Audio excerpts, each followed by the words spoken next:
Assalamualaikum warahmatullahi wabarakatuh. Apa kabar sahabat Al-Fatah yang dimuliakan Allah? Semoga kita dalam keadaan sehat, dilimpahkan rezekinya dan diberikan keberkahan dunia dan akhirat. Amin ya robbal alamin.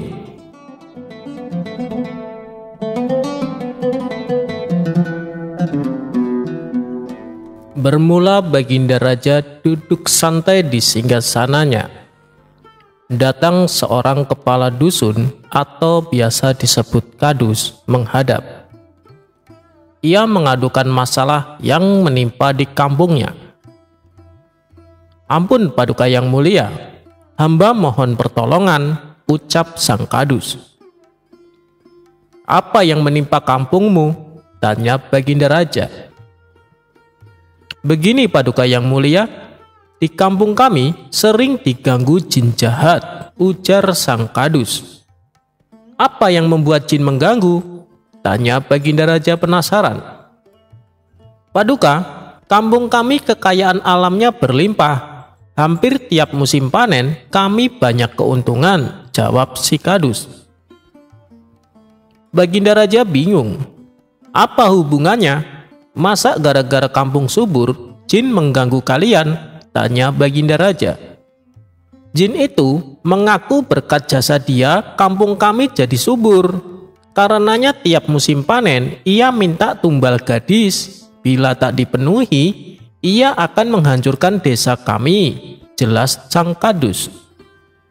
Baiklah, kamu pulang saja. Nanti saya utus seseorang untuk mengatasi itu, ucap Baginda Raja. Selepas kadus pamit, Baginda Raja memanggil semua penasehat untuk cari solusi masalah tersebut. Paduka, yang kita hadapi itu makhluk halus. Kita tidak mungkin melawan. Malahan prajurit bisa kerasukan, ujar seorang penasehat istana. Penasehat lain bingung cari solusi. Akhirnya terbesit di benak Baginda Raja sosok Abu Nawas. Ia perintahkan prajurit istana menjemput Abu Nawas. Singkat cerita, Abu Nawas menghadap Baginda Raja. Ampun Paduka yang mulia, ada gerangan apa memanggil hamba? Tanya Abu Nawas. Begini Abu Nawas, ada tugas yang sangat penting, harus kamu laksanakan dan tidak boleh menolaknya. Siap Paduka yang mulia, kalau boleh tahu tugas apakah itu? Tanya Abu Nawas lagi. Suasana di kampung sebelah tidak aman.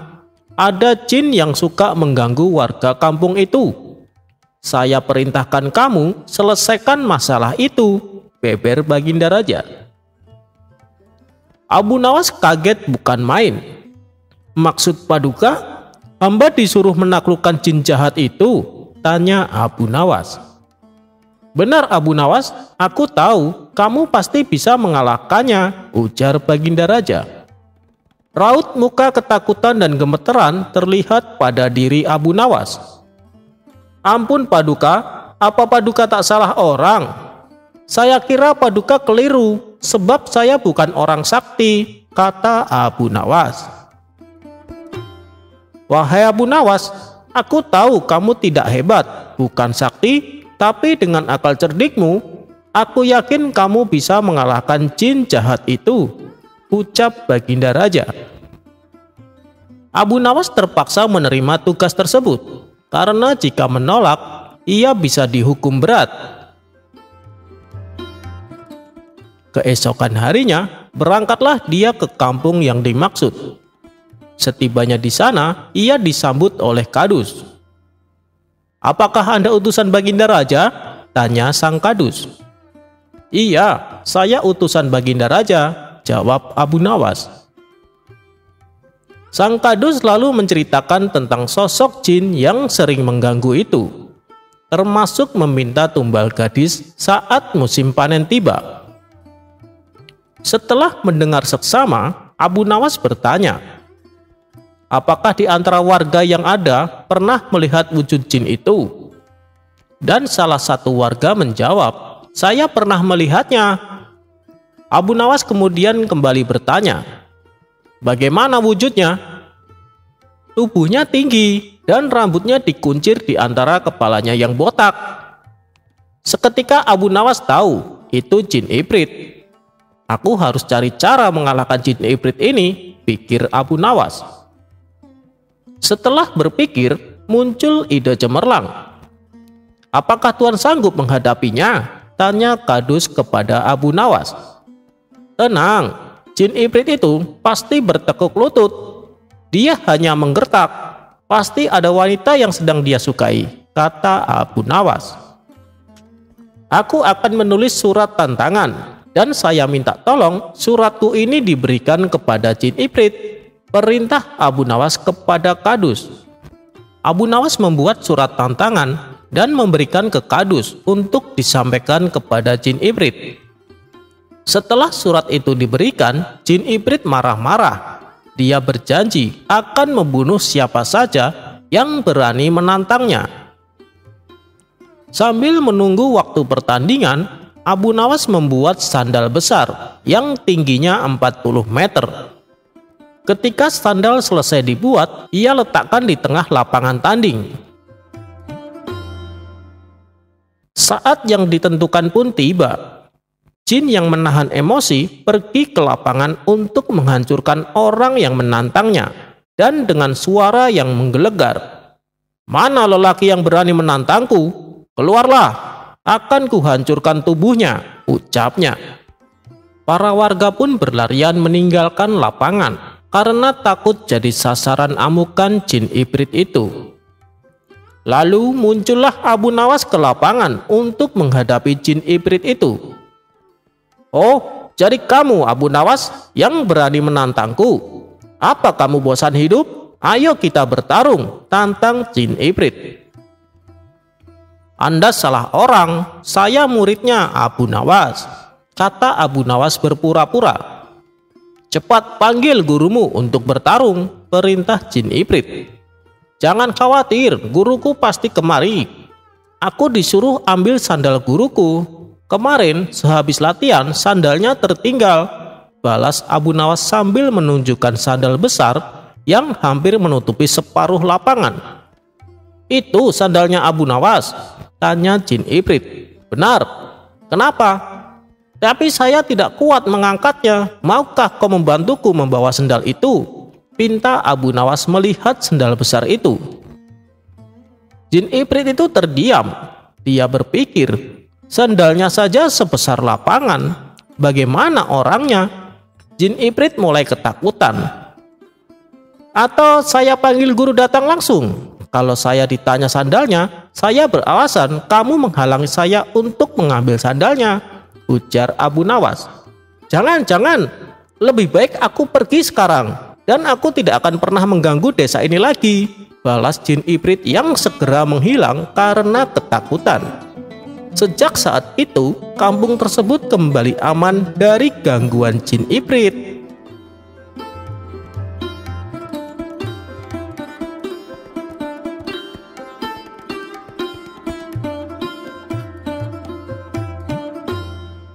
Abu Nawas dan nelayan.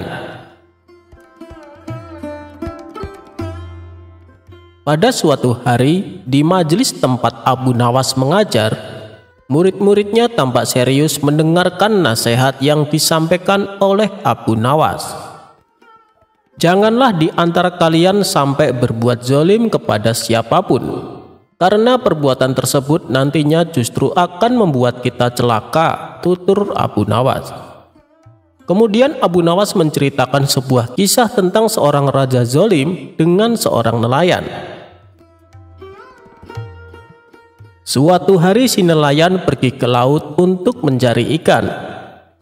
Namun beberapa kali melemparkan jaringnya, tak ada satu ikan pun yang tertangkap. Akhirnya pada hari itu si nelayan pulang tanpa membawa hasil. Sementara anak-anaknya terus menangis semalaman karena menahan rasa lapar. Esok paginya dengan berdoa sepenuh hati kepada Allah, si nelayan kembali mencari ikan di laut. Lalu Allah mentakdirkan sebuah ikan besar terperangkap dalam jaringnya. Betapa bahagianya hati si nelayan ia tak henti-hentinya memuji syukur kepada Allah. Si nelayan kemudian mengambil ikan tersebut untuk dibawa pulang. Saat dalam perjalanan, ia berpapasan dengan rombongan kerajaan. Melihat ikan yang dibawa nelayan cukup besar, sang raja merasa takjub dan ingin memilikinya. "Hei nelayan, dari mana kau dapatkan ikan sebesar itu?" tanya sang raja. "Saya mencarinya di laut, Paduka," jawab si nelayan. "Berikan ikan itu padaku," perintah sang raja. "Jangan, Paduka, ikan ini akan aku jual untuk makan anak-anakku," balas si nelayan. "Kau berani menolak permintaanku, maka kau akan saya hukum mati," ancam sang raja. Si nelayan berulang kali memohon agar ikannya jangan diambil. Akan tetapi sang raja tidak peduli. Ia merampasnya secara paksa dan dibawanya ke istana. Si nelayan pun hanya bisa pasrah. Ia menangis seraya berdoa, "Ya Allah, Engkau telah memperlihatkanku kekuatan orang zalim ini kepada kelemahanku. Maka perlihatkanlah kekuatanmu padanya." Sementara sang raja yang sudah kembali ke istana tak sabar untuk menyantap ikan besar milik si nelayan. Ia pun mengambil ikan tersebut dan memberikannya kepada pelayan istana. Tiba-tiba ikan itu berputar dan menggigit jari sang raja hingga membuatnya kesakitan. Akibat gigitan ikan, sang raja tak dapat tidur semalaman. Ia menanggung rasa sakit yang nyeri. Esok paginya sang raja mengundang beberapa tabib untuk mengobati sakit yang dideritanya. Namun dari sekian banyak tabib yang datang, tak ada satupun yang mampu menyembuhkannya. Akhirnya ada salah satu tabib yang ahli menyarankan supaya jari sang raja dipotong saja. Menurut sang tabib yang ahli ini, jari sang raja sudah terkena racun. Kalau tidak segera dipotong, dikhawatirkan racun tersebut akan menjalar sampai ke lengan atas. Tapi meskipun jarinya sudah terpotong, sang raja masih merasa kesakitan.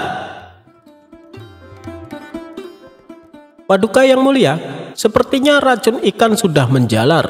Paduka harus segera memotong lengan Paduka," kata sang tabib. "Tapi apa tidak ada cara yang lain?" tanya sang raja. "Kalau dibiarkan, racun tersebut akan menjalar ke tubuh Paduka, dan itu bisa mengancam nyawa Paduka," jawab sang tabib. Maka dengan berat hati sang raja memotong lengan tangannya. Akan tetapi tak ada perubahan atas kondisi sang raja. Ia masih saja merasa sakit yang amat sangat.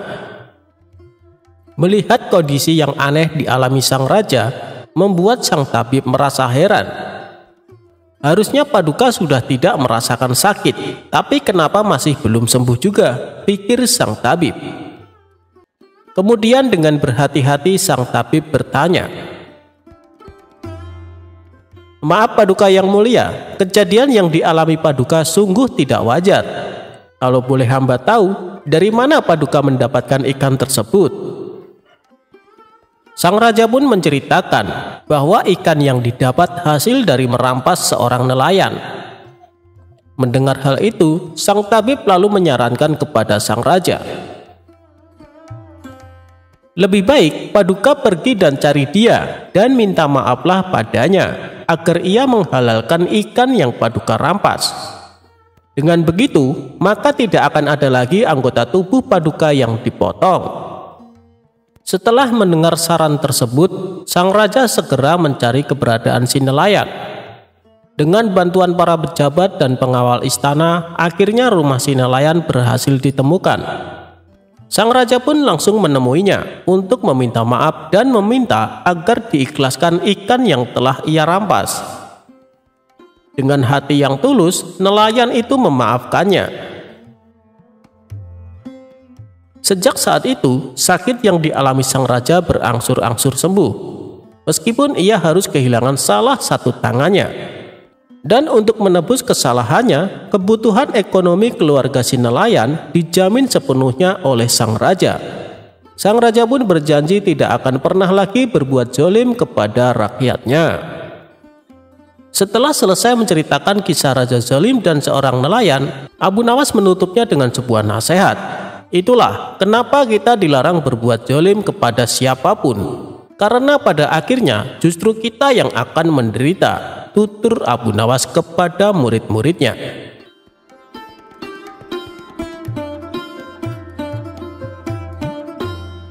Kisah hakim yang tamak. Ada seorang pemuda bermimpi menikahi anak gadis hakim istana. Pemuda itu bermimpi memberikan seluruh hartanya sebagai maharnya. Hakim mengetahui hal itu, maka ia pun pergi ke rumah pemuda tersebut. "Benarkah kau bermimpi menikah dengan putriku?" tanya hakim.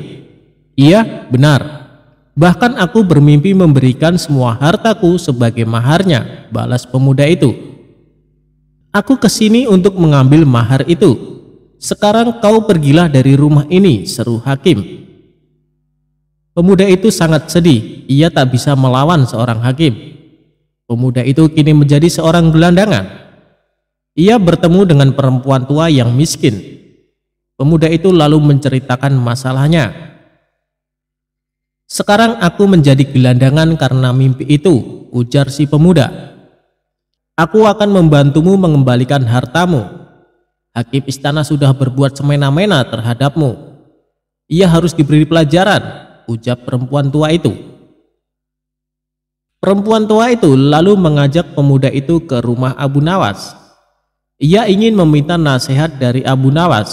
Semua orang tahu kecerdikan Abu Nawas. "Abu Nawas pasti bisa menyelesaikan masalahmu," ujar perempuan tua itu. Sampailah mereka di rumah Abu Nawas. Pemuda itu lalu menceritakan masalahnya. Abu Nawas berpikir sejenak. Aha, ia berhasil mendapatkan sebuah ide. "Besok pagi kalian kesini lagi. Bawalah peralatan seperti linggis, batu, dan tongkat besi," ucap Abu Nawas. "Untuk apa semua alat itu?" tanya sang pemuda. "Kau akan tahu besok pagi. Ajaklah semua temanmu juga," pinta Abu Nawas. Pemuda itu mengangguk setuju. Ia akan menuruti apa yang diperintahkan oleh Abu Nawas. Keesokan harinya, pemuda itu datang bersama dengan teman-temannya. Mereka membawa peralatan yang diminta oleh Abu Nawas. "Apa yang harus kami lakukan dengan peralatan ini?" tanya sang pemuda. "Semua pergilah ke rumah hakim istana. Hancurkan rumahnya sampai tak ada yang tersisa," ucap Abu Nawas. "Tapi bagaimana jika hakim istana marah?" balas pemuda itu. "Katakan aku yang menyuruh kalian menghancurkan rumahnya," kata Abu Nawas. Mereka pun pergi ke rumah hakim istana. Tanpa banyak bicara, mereka langsung menghancurkan rumah hakim istana. Rumah hakim sudah hampir hancur, dan si pemuda bersama teman-temannya terus saja menghancurkannya. Penduduk yang melihat tak dapat menghentikan semua itu. Hakim yang sedang tertidur pun bangun. Ia baru menyadari bahwa sebagian rumahnya sudah hancur. "Hei, apa yang kalian lakukan dengan rumahku?" teriak hakim istana marah-marah. "Kami sedang menghancurkan rumahmu, apa kau tak melihatnya?" balas pemuda itu. "Kalian bisa saya hukum. Siapa yang menyuruh kalian melakukan ini?" tanya hakim istana. Pemuda itu lalu memberitahu si hakim bahwa yang menyuruh mereka adalah Abu Nawas. Tentu saja hakim jadi sangat kesal kepada Abu Nawas. Ia pun langsung ke istana untuk menemui sang raja. "Aku akan melaporkannya kepada raja supaya Abu Nawas mendapat hukuman," dengus hakim istana. Sesampainya di istana, si hakim menyampaikan apa yang terjadi dengannya kepada baginda raja. "Cepat, panggil Abu Nawas ke sini," perintah raja. Beberapa prajurit pergi ke rumah Abu Nawas. Mereka menangkap Abu Nawas dan membawanya ke istana. Abu Nawas sudah tahu bahwa hal itu pasti akan terjadi. "Hei Abu Nawas, apa benar kau menyuruh para pemuda itu untuk merusak rumah hakim istana?" tanya raja penasaran. Benar Raja, semalam aku bermimpi bahwa hakim istana memintaku untuk menghancurkan rumahnya. Ia berkata hendak membangun rumah baru yang lebih megah, jawab Abu Nawas. Raja heran mendengar jawaban Abu Nawas.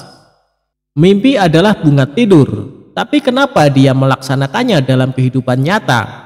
Kamu sungguh salah besar, Abu Nawas, ujar Raja. Bukankah hakim istana yang membuat peraturan seperti itu, ucap Abu Nawas. Ia lalu menyampaikan apa yang telah dilakukan hakim istana kepada si pemuda. Hakim istana telah merampas semua harta si pemuda, karena pemuda itu bermimpi memberikan mahar untuk menikah dengan anak hakim istana. Raja lalu memanggil pemuda itu dan menanyakan kebenarannya. Semua yang dikatakan Abu Nawas benar, Raja. Aku kehilangan semua hartaku karena itu. Kini aku menjadi seorang gelandangan, ucap si pemuda. Hakim istana terlihat pucat. Ia ketakutan dan kemudian mengakui perbuatannya. Raja pun memecat hakim istana. Selama ini ia telah salah memilih seorang hakim. Harta pemuda itu akhirnya dikembalikan. Abu Nawas sangat senang karena bisa menolong orang yang kesulitan.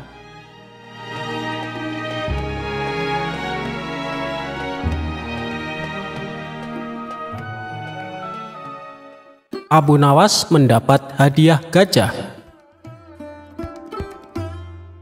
Kisah Abu Nawas kali ini tentang dia melawan raja yang sombong. Kisah bermula, suatu hari Raja bengis dan kejam bernama Bedul menjajah seluruh negeri Asia Tengah. Dia dan ribuan pasukannya tidak segan-segan menghancurkan siapa saja yang berani melawan. Raja Bedul dan pasukannya berencana menyerang kota Baghdad, negeri tempat tinggal Abu Nawas. Hal ini membuat semua warga ketakutan, termasuk Abu Nawas sendiri. Sebab Raja Bedul dan pasukannya terkenal sadis dan kejam. Beberapa bulan kemudian terdengar kabar bahwa Raja Bedul serta pasukannya akan memasuki kota Baghdad. Abu Nawas selaku orang yang ditokohkan di sana segera mengajak masyarakat berkumpul di alun-alun. Lantas ia naik ke atas mimbar dan berpidato di depan khalayak ramai. Mari kita semua berdoa supaya pasukan Raja Bedul ditimpa musibah angin topan yang dahsyat sehingga mereka semua menjadi binasa, kata Abu Nawas. Semua warga yang kala itu berkumpul di alun-alun serentak menjawab amin dengan lantang.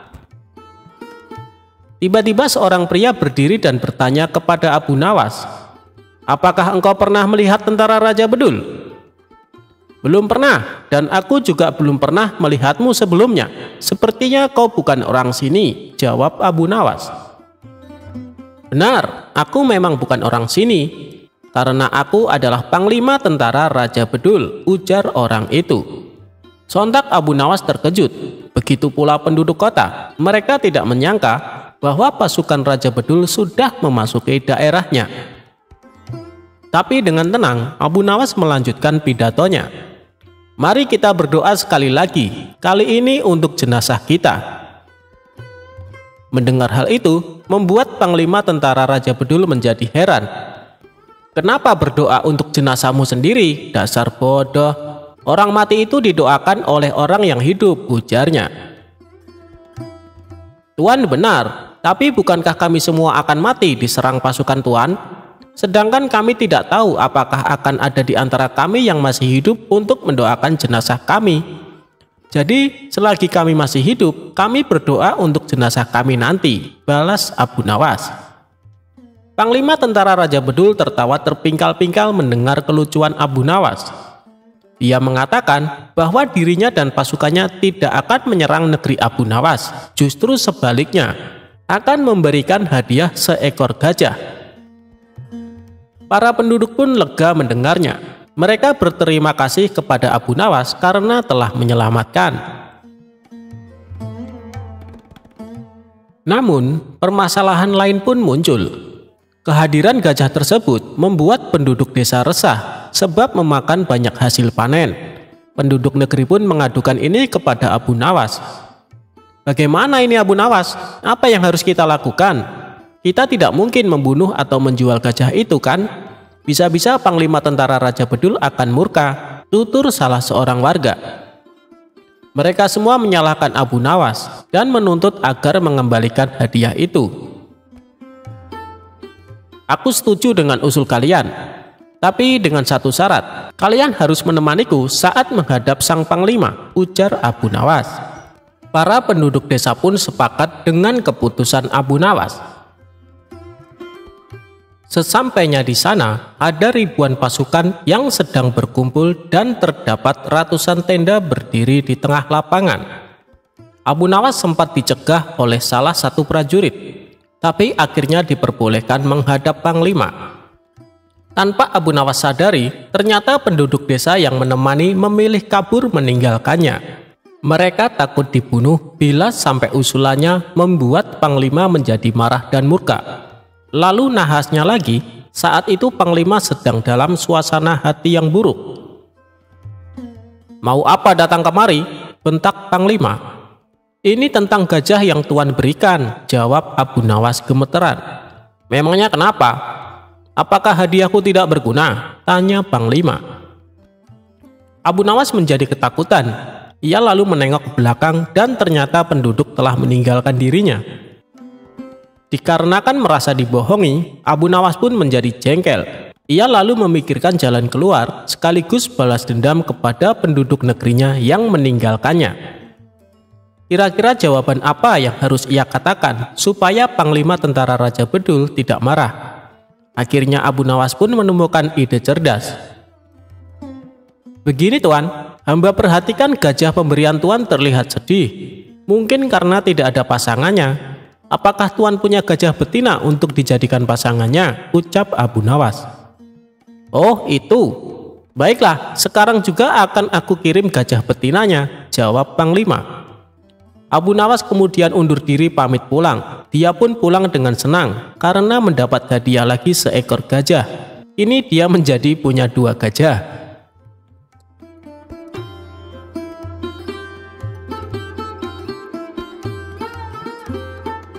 Kisah Abu Nawas menjual rajanya untuk dijadikan budak. Suatu hari Abu Nawas sangat kebingungan, bahkan ia hampir putus asa. Sudah 2 hari dapur tidak mengepul asap karena tidak ada lagi barang yang bisa ia jual. Satu-satunya jalan yang bisa dia ambil adalah menjual manusia untuk dijadikan budak. Sebenarnya jika Abu Nawas mau, dia bisa saja menjual teman-temannya. Namun ia tidak tega karena teman-temannya bukan orang kaya, melainkan orang miskin seperti dirinya. Jalan satu-satunya yang bisa dilakukan Abu Nawas adalah menjual manusia. Akhirnya Abu Nawas memutuskan sesuatu yang tidak biasa. Ia akan tetap menjual manusia untuk dijadikan budak oleh si pembelinya. Bukan menjual temannya, melainkan rajanya Harun al-Rasyid. Menurut Abu Nawas, hanya Baginda Raja yang pantas untuk dijual. Bukankah selama ini Baginda Raja selalu mempermainkan dirinya dan menyengsarakan pikirannya? Maka sudah sepantasnya bagi Abu Nawas untuk menyusahkan Baginda Raja.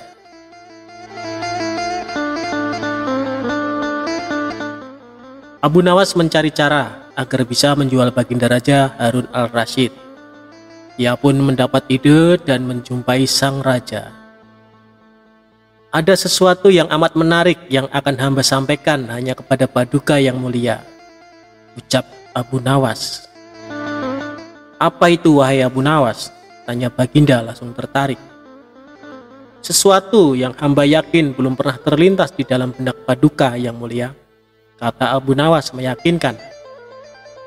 "Kalau begitu cepatlah ajak aku ke sana untuk menyaksikannya," kata Baginda Raja tanpa curiga sedikit pun. "Tetapi Baginda," kata Abu Nawas sengaja tidak melanjutkan kalimatnya. "Tetapi apa?" tanya Baginda tidak sabar. "Bila Baginda tidak menyamar sebagai rakyat biasa, maka pasti nanti orang-orang akan banyak yang ikut menyaksikan benda ajaib itu," kata Abu Nawas. Karena memiliki keinginan besar dan rasa penasaran yang begitu besar, Baginda Raja bersedia menyamar jadi rakyat biasa. Melihat penyamaran sang raja berhasil, Abu Nawas dan Baginda Raja berangkat menuju ke sebuah hutan. Setibanya di sana, Abu Nawas mengajak Baginda Raja mendekati sebuah pohon besar dan rindang. Ia pun meminta sang raja untuk menunggu. Sementara itu, ia pergi menjumpai seorang badui yang pekerjaannya menjual budak. Abu Nawas mengajak pedagang budak itu untuk melihat calon budak yang akan dijual kepadanya agak jauh. Abu Nawas enggan menjumpai sang raja dan merasa tidak tega. Sementara itu, Abu Nawas beralasan calon budak yang akan dijualnya adalah teman dekatnya sendiri. Setelah pedagang budak itu memperhatikan dari kejauhan, ia merasa cocok. Abu Nawas pun membuatkan surat kuasa yang menyatakan bahwa pedagang budak sekarang mempunyai hak penuh atas diri orang yang sedang duduk di bawah pohon rindang itu. Abu Nawas pergi begitu menerima beberapa keping uang emas dari pedagang budak. Baginda Raja masih menunggu Abu Nawas di bawah pohon rindang tersebut, sampai tibalah pedagang budak menghampiri dirinya.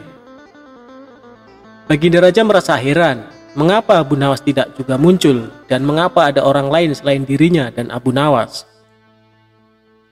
"Siapa engkau?" tanya Baginda Raja kepada pedagang budak. "Aku adalah tuanmu sekarang," kata pedagang budak itu agak kasar.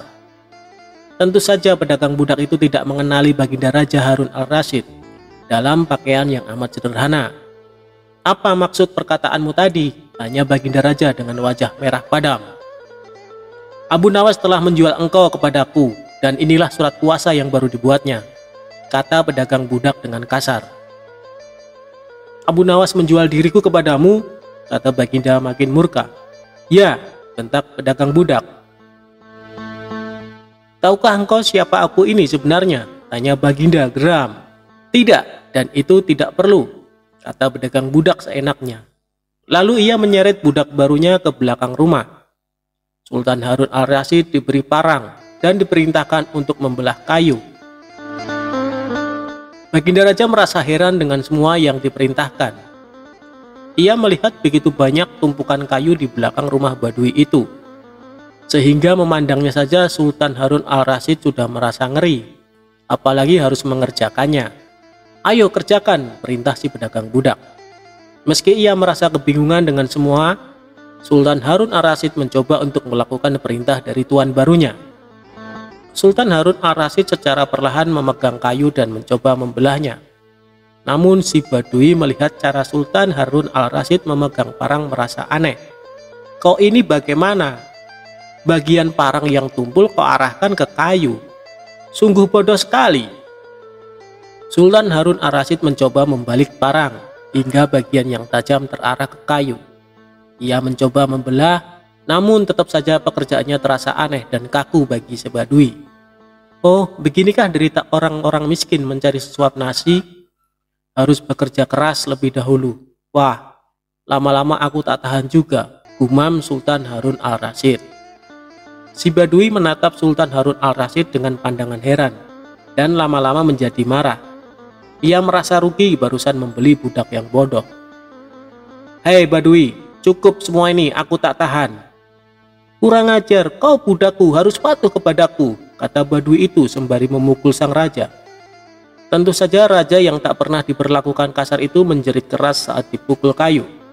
"Hei Badui, aku adalah rajamu, Sultan Harun al-Rasyid," kata Baginda sambil menunjukkan tanda kerajaannya. Pedagang budak itu kaget dan mulai mengenal Baginda Raja. Ia pun langsung menjatuhkan diri sembari menyembah Baginda Raja. Sang raja mengampuni pedagang budak itu karena ia memang tidak tahu, tetapi kepada Abu Nawas Baginda Raja amat murka dan gemas. Ingin rasanya beliau meremas-remas tubuh Abu Nawas seperti telur.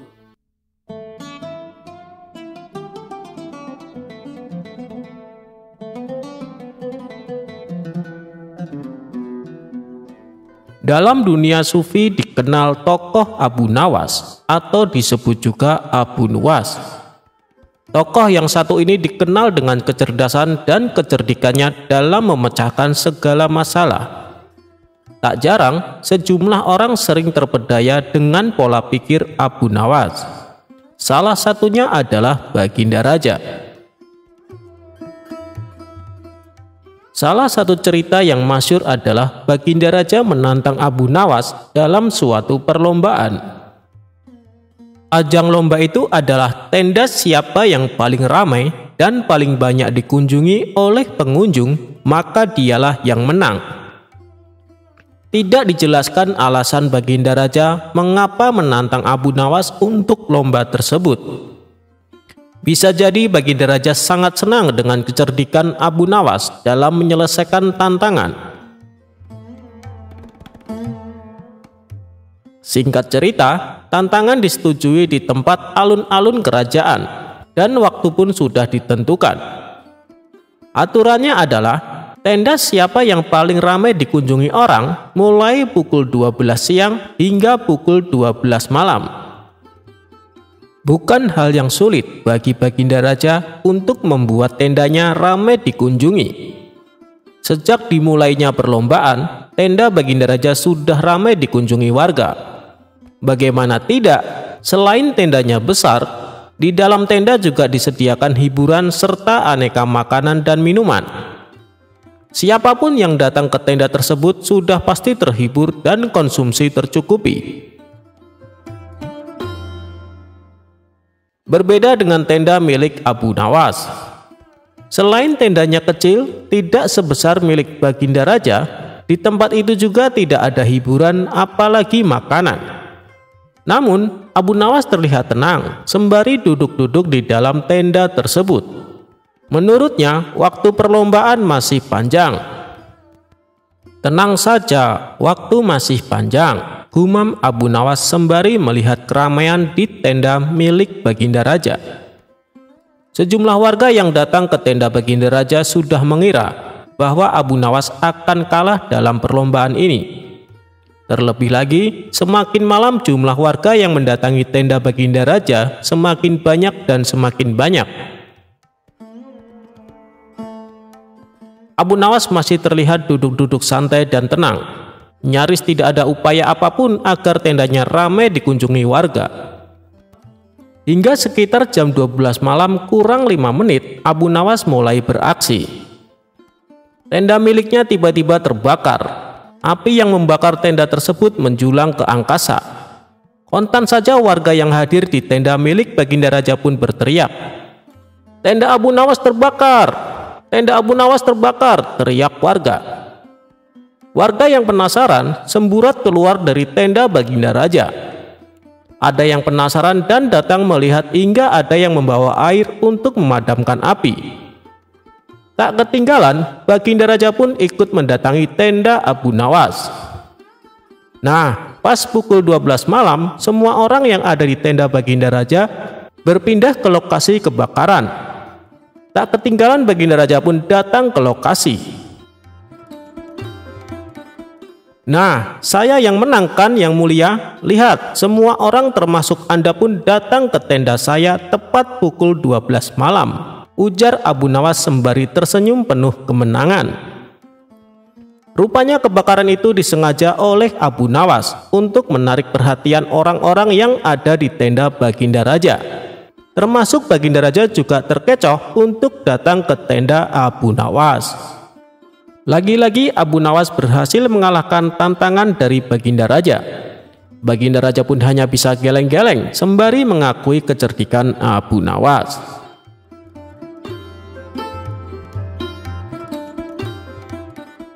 Memanah dengan gaya, Abu Nawas dapat hadiah.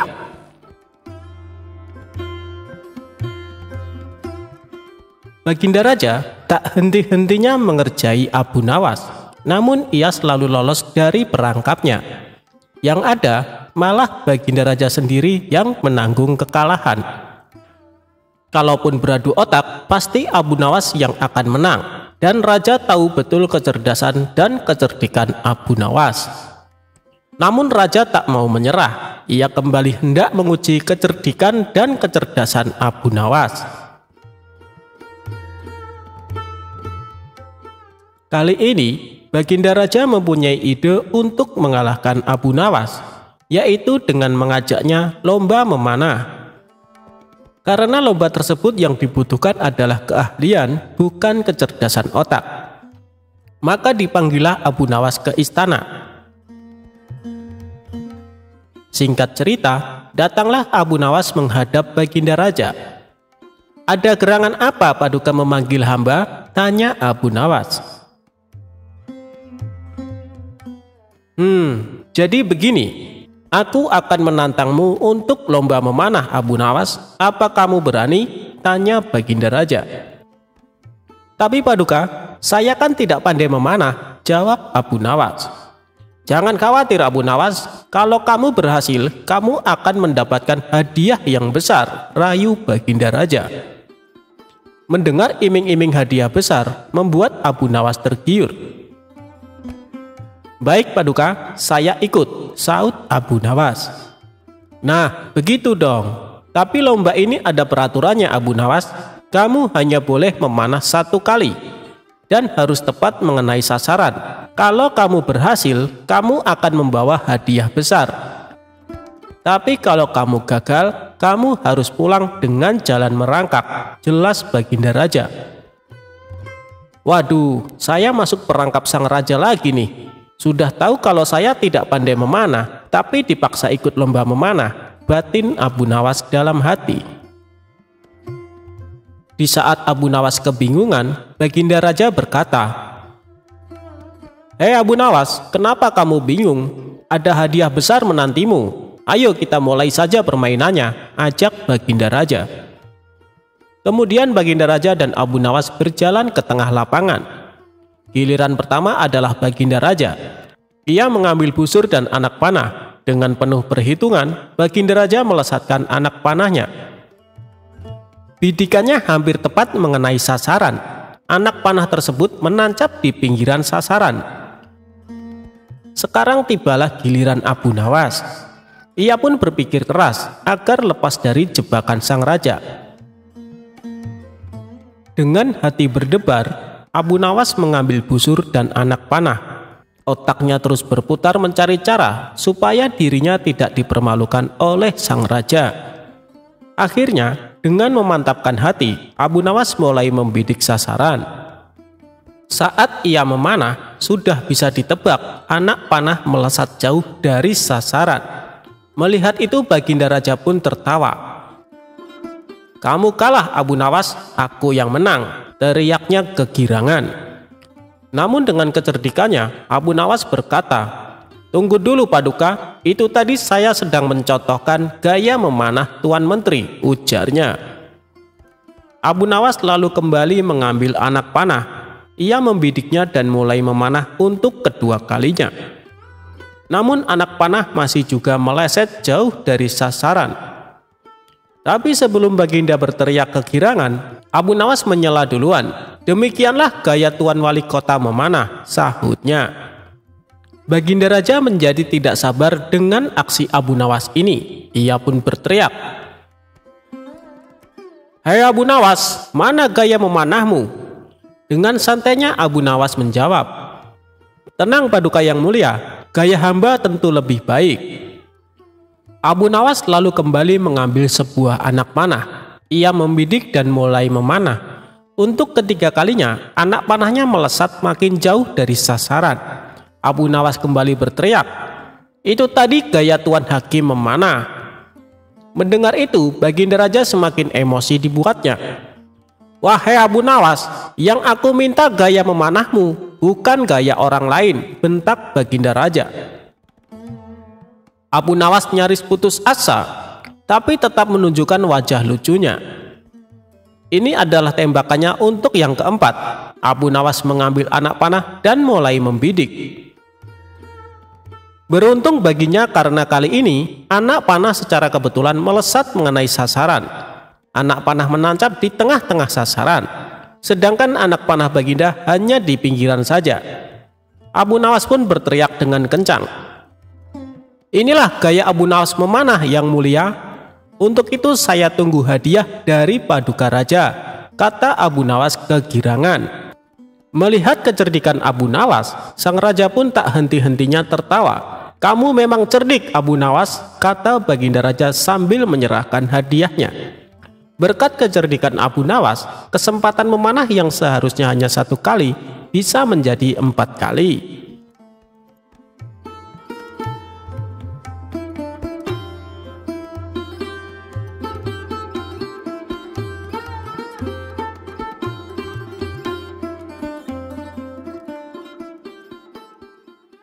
Abu Nawas dengan saudagar Mesir.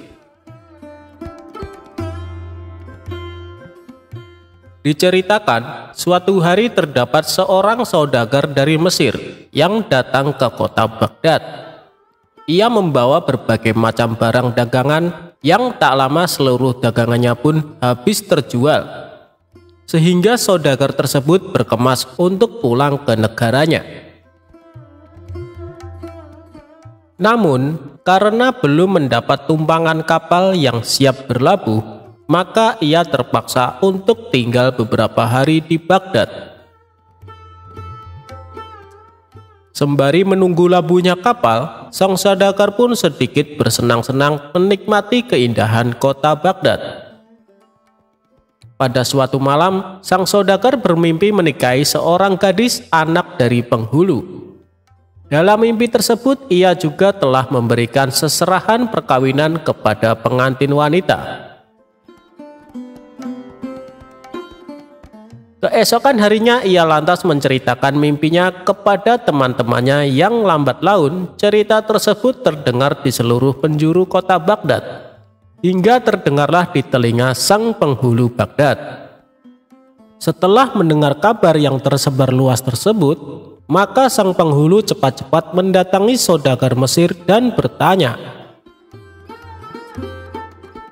"Wahai saudagar, apa benar kau telah bermimpi menikahi anakku? Jika memang benar, engkau harus menyerahkan seserahan sesuai dengan di mimpimu itu." Sang saudagar pun menjawab, "Apa yang engkau ucapkan memang benar, wahai penghulu. Namun hal itu hanyalah sebuah mimpi saja. Kenyataannya saya tidak pernah menikahi putrimu." Mendengar jawaban sang saudagar, penghulu pun langsung marah. Lantas ia merampas seluruh harta benda sang saudagar, sembari mengucapkan, "Seluruh harta bendamu ini sebenarnya tak akan cukup untuk menjadikanmu menikah dengan anakku." Seluruh harta benda sang saudagar langsung ia bawa pulang dan hanya menyisakan pakaian yang menempel di badan. Apa yang menimpa sang saudagar tak satupun orang yang menolong, bahkan tak ada yang menggubrisnya. Pada suatu hari, sang saudagar datang kepada sang istri untuk meminta tolong karena ia telah tak memiliki satupun uang dan harta. Ia ceritakanlah hal yang telah menimpanya pada saat di kota Baghdad. Sang istri pun sangat sedih dan kasihan dengan apa yang telah menimpa sang suami, sehingga dibawalah sang suami kepada Abu Nawas untuk meminta bantuan kepadanya. Sesampainya di rumah Abu Nawas, sang istri saudagar lantas menceritakan apa yang telah menimpa suaminya tersebut dan meminta Abu Nawas untuk menolong suaminya tersebut. Abu Nawas pun menyanggupinya, janji akan melaporkan masalah sang saudagar kepada Baginda Raja.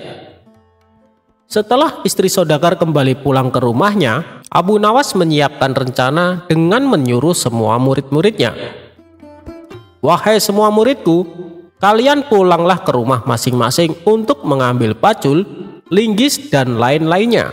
Nanti sore kalian kembalilah ke sini." Seluruh murid Abu Nawas pun menuruti apa yang diperintahkan sang guru.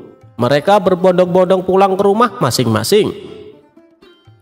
Pada sore harinya, mereka kembali berkumpul di depan rumah sang guru dengan membawa berbagai alat yang telah diperintahkan sebelumnya. Setelah semua murid berkumpul, lantas Abu Nawas memberi tugas kepada mereka semua. "Wahai murid-muridku, malam ini pergilah kalian ke rumah sang penghulu. Rusaklah rumahnya. Jika ada yang bertanya, jangan pedulikan. Bilang saja kalau saya yang menyuruhmu." Para murid pun sontak mengiyakan perintah sang guru. Dengan cepat berbondong-bondong pergi ke rumah sang penghulu untuk merusak rumahnya.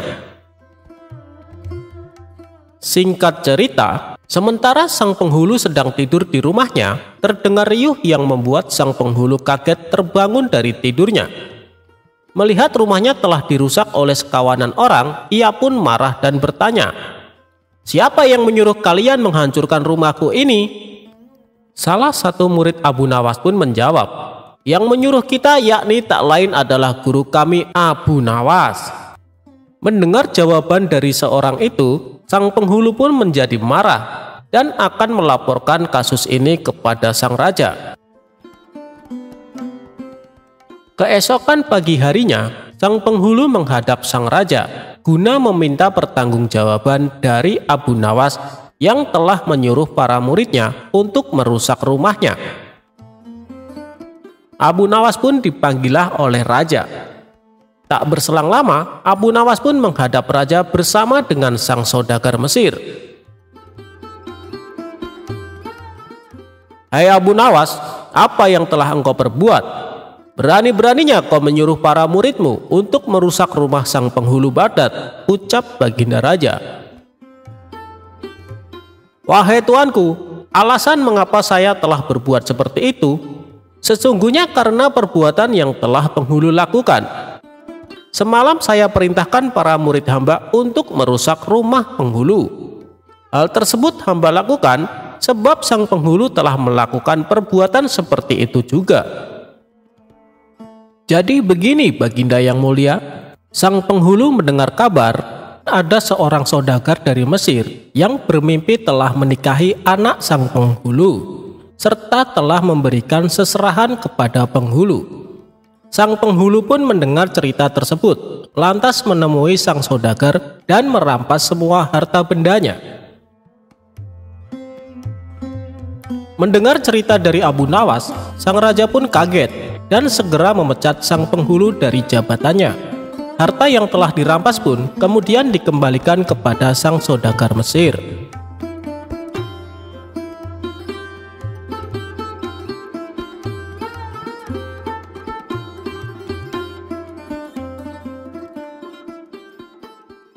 Ajaran Abu Nawas cukup berserah diri, rezeki akan mendatangimu.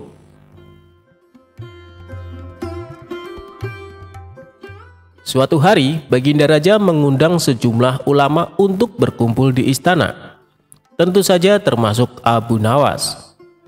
Raja mengundang Abu Nawas dan para ulama untuk membahas berbagai hukum Islam. Dengan begitu, raja tetap bisa menimba ilmu tanpa harus meninggalkan kediamannya.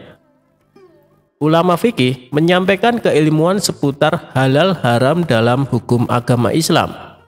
Ulama tauhid menyampaikan keilmuannya seputar keesaan Allah Subhanahu wa Ta'ala beserta kekuasaannya yang meliputi alam semesta. Begitu juga dengan ulama lainnya. Setelah masing-masing ulama menyampaikan ilmu sesuai bidangnya, tibalah giliran Abu Nawas. Dikarenakan bingung harus menyampaikan apa, Abu Nawas pun berkata, "Ampun Paduka yang mulia, apa yang ingin Paduka dengar dari hamba? Hamba rasa para ulama ini sudah menyampaikan semuanya." "Kalau menurutmu demikian, baiklah, berarti sekarang waktunya tanya jawab," ucap baginda raja. "Abu Nawas, apa yang kau ketahui mengenai rezeki?" tanya baginda raja. "Kita semua pasti meyakini bahwa rezeki datang dari Allah Subhanahu wa Ta'ala. Sebagaimana dalam firman-Nya, tidak ada suatu binatang melata pun di bumi melainkan Allah lah yang memberi rezekinya," jelas Abu Nawas. "Rezeki itu bisa datang dari mana saja Paduka. Kita sebagai manusia cukup bertawakal dengan benar. Niscaya rezeki akan datang kepada kita. Lakukan yang menjadi bagianmu. Selanjutnya biarlah Allah yang mengurus lainnya."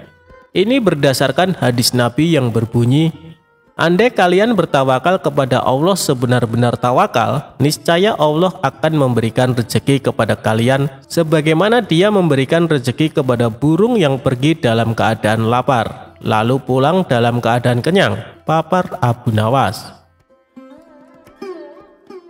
Ternyata pandangan Abu Nawas mengenai rezeki tidak sama dengan para ulama yang hadir. "Wahai Abu Nawas, seandainya seekor burung tidak keluar dari sangkarnya, Bagaimana mungkin ia akan mendapatkan rezeki? Tanya salah satu ulama. Untuk mendapatkan rezeki dibutuhkan usaha dan kerja keras, Abu Nawas. Rezeki itu tidak datang sendiri, melainkan harus dicari dan didapatkan melalui sebuah usaha, timpal ulama yang lain.